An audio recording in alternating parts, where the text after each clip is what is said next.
ma terre d'origine. Et j'arrive au Sénégal. Bon, déjà, je pars de Paris. Bonjour, votre ticket. J'arrive au Sénégal. Bonjour, ça va?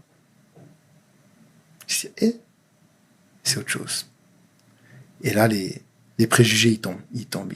Parce que quand tu as une vision franco-française, on dit l'Afrique, c'est comme ça. Les Africains, ils sont comme ça. Si, l'Afrique en plus. Alors que regarde comment c'est grand l'Afrique. Et tous mes préjugés, ils tombent. Et je kiffe. Ma femme, elle kiffe. Je dis, putain, si j'avais su avant, je rentre en France, je signe à Paris. Pendant un an, donc compliqué avec mes soucis de santé, etc. Et l'année dernière, de moi-même, je suis allé au consulat. J'ai dit à Ghana, passe-moi le numéro au consulat, machin, je vais faire mes papiers. En plus, si j'ai vu le Covid, j'ai dit, si je veux retourner au Sénégal, il vaut mieux que j'ai les papiers. Vas-y, ça y est, je suis sénégalais, je veux mes papiers, tu vois. Donc, je vais au consulat, et ils sentent le truc, tu vois. Ils me voient arriver, allez, va voir le consul général. Le consul général, il me prend. Il me dit, mais tu as déjà parlé au sélectionneur? Je dis non. Il dit, mais on va l'appeler. Et ça se fait comme ça. Il l'appelle, il répond pas. Je dis, ok, bah, quand il voudra m'appeler, moi je suis là, tu vois, dispo. Vous avez mon numéro. Mais moi, je veux mes papiers en tout cas, quoi qu'il, que je sois pris ou pas. Et de fil en aiguille, je finis par avoir le coach au téléphone. Je dis, coach, moi, mon premier lien, entre guillemets, avec le Sénégal, c'est mon père. Donc, il faut que j'ai des choses à régler. Et une fois que je serai prêt, je prendrai ma décision, encore une fois, en pleine connaissance de cause. Et de toute façon, vous n'avez pas besoin de me convaincre, en fait. C'est ça que je lui ai dit. Je ne vais pas venir au Sénégal parce que on m'a dit que je pouvais avoir ci, ça. Non. Si je viens au Sénégal, parce que j'ai envie d'aller au Sénégal. Tu vois? Donc, il n'y aura pas besoin de me convaincre. Laissez-moi régler mes trucs personnels et je vous fais signe. J'ai réglé mes trucs et je lui ai dit, je viens. Voilà comment ça s'est fait. Et en mars, première sélection. Alors, Top de chez top. Je suis arrivé, tout de suite mis dans le bain par Ghana, forcément, mais très bien accueilli par les autres. Après, il y a toujours ce truc de, ouais, je suis pas un local, tu vois. Faut pas m'inventer une vie non plus. Je suis pas un local. Je parlais pas la langue, je parlais pas le Wolof, etc. Mais hyper bien accueilli, hyper bien intégré. Je suis aussi, moi, allé vers les gens. Tu vois, t'as beaucoup de binationaux qui, malheureusement, ont ce truc de, moi, je viens d'Europe, moi, je sais, moi, je suis, moi, je... Moi, il n'y a pas de ça. C'est moi qui viens, c'est moi qui apprends, c'est moi qui me tais, c'est moi qui écoute. Bien. Et une fois que je serai bien intégré, pas de souci, je prendrai la place que je dois prendre et je mettrai ma pierre à l'édifice, tu vois. Mais dans un premier temps, c'était mon état d'esprit. Je suis humble, j'apprends. D'accord. On nous dit toujours, hein, d'un point de vue extérieur, que d'un point de vue organisationnel, etc., au niveau des infrastructures, les fédés africaines ne sont pas au top. Tu confirmes ou non? Bah, alors, au niveau de la qualité des terrains, force est de constater que oui, il y a encore un retard. Maintenant, en termes d'organisation, pour notre part au Sénégal, c'est très similaire à ce que j'ai connu en France. On voyage dans des bonnes conditions, avec des bons vols, on va dans des bons hôtels, même quand on est au Congo. On est sponsorisé Puma, tu vois, il n'y a pas grande différence, parce qu'aujourd'hui, au Sénégal, tu as un système d'académie déjà. Donc les mecs, ils sont formés. C'est pas comme il y a 20 ans où c'était compliqué. Kana, il vient de Jambars. C'est-à-dire que depuis 15 ans, il est dans le circuit aussi. Il n'est pas en Europe, il n'est pas à Clairefontaine, il n'est pas à Châteauroux, ok. Mais il est à Jambars, et ça bosse aussi. Et les mecs, ils savent ce qu'ils font aussi, tu vois. Ce qui fait que le retard qu'il y avait, il est en train de petit à petit, tu vois, être comblé. Après, les choses prennent du temps. Faut pas oublier que c'est des pays qui ont été indépendants il y a peu de temps aussi. Pas faux. Et en très peu de temps, il y a eu beaucoup de chemin parcouru. Donc, moi, je suis vraiment positif par rapport à ça. Et même les petits retards encore qu'on a aujourd'hui, je suis sûr qu'ils seront comblés à l'avenir, tu vois. Mais je suis pas péjoratif par rapport à ça. D'accord. Quand tu regardes l'histoire des pays, tu peux pas demander tout et n'importe quoi à n'importe quel pays, tu vois. C'est-à-dire? L'indépendance, c'était il y a 60 ans. Et en 60 ans, tu as vu tout ce qui a été fait. C'est vrai. Donc, c'est soit tu vois le verre à moitié plein, soit à moitié vide. Mhm. Ça se développe. Ça prend le temps qu'il faut. Et pour le coup, ça va vite aujourd'hui. Il faut accepter la chose, tu vois. Et te développer en même temps que le pays et que la sélection, tu vois. Et toi, à ton échelle, ça t'intéresserait pas de t'investir encore plus socialement, humainement? Si, totalement. Totalement. Bah, Mhm. c'est un truc... j'ai du mal à dire que j'ai commencé à le faire parce que c'est petit. Mais c'est des choses auxquelles je réfléchis beaucoup. Mhm. J'ai un cercle fermé avec lequel je parle de ça. Je commence à monter des projets. Je sais pas si tu as vu, mais on essaie de lancer un podcast aussi à notre tour. Mhm. Donc, qu'on a appelé La parole aux footeux. Parce qu'on Excellent. pense que c'est important qu'on ait une parole qui soit pas biaisée. C'est-à-dire qu'on a toujours ce truc de faut pas que je dise de bêtises, faut pas que je dise ci, faut pas que Mhm. je dise. Mais en fait, tu vois, t'es un homme. Donc certes, on va pas te faire dire des conneries, mais t'as le droit d'avoir ton avis. Mhm. Tu as le droit d'avoir tes défauts. C'est clair. T'as le droit d'avoir tes particularités. Donc, typiquement, pour les joueurs, on pense qu'un podcast, c'est important. Après la jeunesse, forcément, on a été jeunes. On l'est toujours, hein, mais on a été très jeunes et on pense que on peut les inspirer. Parce qu'aujourd'hui, on a une image et une voix qui portent un minimum.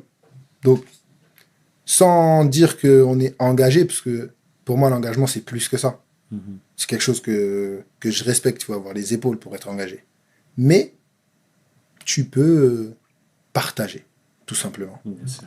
Mais là, on voit enfin, ça fait pas mal de temps, mais il y a quand même beaucoup de joueurs euh, euh, de haut niveau qui ont investi même au Sénégal. Tu sais, je Ouais. pense à Jovi Boko, je pense à Patrick Vieira, je pense à Lama aussi, Bernard Mhm. Lama. Tu vois, j'ai peur d'en oublier, donc je vais m'arrêter ici. Mais il y en a plein qui ont cette prise de conscience, à savoir redonner, redistribuer, faire des institutions comme Jambar, justement, par exemple. Tu vois ce que je veux Ben, dire? Bernard Lama est à l'initiative aussi de Jambars. Mais c'est pour ça que j'ai cité son Ouais, nom. ouais, ouais. C'était pas anodin. Ouais. Non, c'est sûr. Et alors moi, l'associatif, pour moi, c'est quelque chose d'hyper important. Je suis un produit aussi de l'associatif, tu vois, j'en ai eu besoin quand j'étais enfant. Mais je pense qu'à un certain niveau, et pour certains projets plus importants, plus gros, qui nécessitent beaucoup de moyens, je pense que l'entrepreneuriat a aussi un gros rôle à jouer. Et moi, j'aime lier les deux, l'entrepreneuriat et le social. J'entreprends avec toujours une idée sociale, tu vois ce que je veux dire? Excellent. Parce que au final, en entreprenant, tu vas générer de l'argent. Mhm. Mais si tu gardes cette conscience sociale, tu vas bien le réinjecter. Tu vois ce que je veux dire? Par exemple, là, un de mes derniers investissements, c'est des fibrillateurs. C'est Ok. quelque chose dans lequel je veux gagner de l'argent, Mais qui mais tu peux sauver servira. des vies. D'accord. Tu as vu ce qui s'est passé à l'euro. C'est bien. Eriksen, C'est bien. s'il n'y a pas de défibrillateur, il n'est plus là. Tu vois? Après, encore une fois, c'est sa destinée. Mhm. Mais on peut agir, on peut faire les causes. Et c'est des choses qui sont importantes. Donc, typiquement, j'aimerais là, quand le Parc des Princes rouvre et qu'il y a des supporters, avoir un stade où les mecs ils sont formés, tu vois, au premier C'est secours. bien. Où le stade il est équipé de défibrillateurs partout qui marchent. Parce que là, c'était un joueur, mais ça peut être un supporter, tu vois. Et demain, tu te retrouves avec le stade peut-être le plus safe d'Europe. Et tu peux mettre ton image à disposition de ces causes-là qui, au final, Excellent. en plus, te Excellent. rapportent de l'argent Ouais, que tu vas réinjecter dans autre chose. Tu vois ce que je veux dire? c'est excellent. Donc, typiquement, j'aimerais bien, par exemple, faire une journée où je me forme au premier secours, avec les supporters, avec les abonnés. C'est des choses qui me parlent totalement. Tu vois? C'est un peu comme ça que je vois les choses, moi. C'est bien. C'est excellent. Franchement, je suis scotché. Mais ça a été guidé par quoi, ça? Toute cette réflexion-là. Bah, encore une fois, je sais qui je suis, je sais d'où Ouais. je viens, tu vois. Et des fois, tu as besoin qu'on t'aide, tu as besoin qu'on t'épaule, tu as besoin qu'on te pousse un peu pour à ton tour t'envoler. Mhm. Donc, si je peux le faire, pourquoi m'en priver, tu vois? Mhm. Et tu sais, on parle tout le temps d'éducation financière. Depuis tout à l'heure, tu disais que tu venais pas de milieu aisé. Mhm. Et c'est ce qui finalement t'a forgé, hein, t'a aidé à conserver, à garder les pieds sur terre. Mais tu sais, moi j'ai en tête Emmanuel Eboué, Ouais. qui gagnait beaucoup d'argent, joueur professionnel à Arsenal, qui était ruiné, Ouais. tu vois, suite à un divorce. Bon, tu me diras. Mais est-ce que toi, déjà, tu penses déjà à l'après-carrière? Ou est-ce que tu as déjà fait des placements? Comment sécuriser l'argent? Totalement, totalement. D'accord. Tu sais que c'est quelque chose qui est finalement très aléatoire. Aujourd'hui, ça va. Demain, ça peut s'arrêter à tout moment. Mais demain, ça va s'arrêter.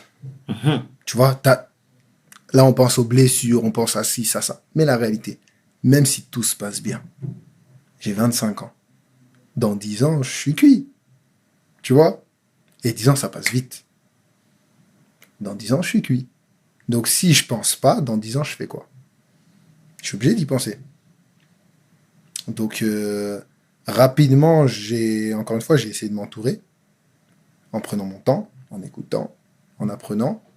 J'ai mon gestionnaire patrimoine. Mais c'est pas un gestionnaire patrimoine qui me dit fais ça, fais ça. Non, non, non. Il vient, il m'explique. Je vais prendre à gauche, à droite. J'ai compris le principe, je prends à gauche, à droite pour voir s'il n'y a pas des choses en. Tu vois? Et derrière, je me décide. Et comme ça, t'apprends. Donc, au début, j'ai voulu sécuriser au niveau immobilier, forcément. Donc, quelques investissements immobiliers. Et puis maintenant, j'arrive à un âge où je m'ouvre à d'autres choses.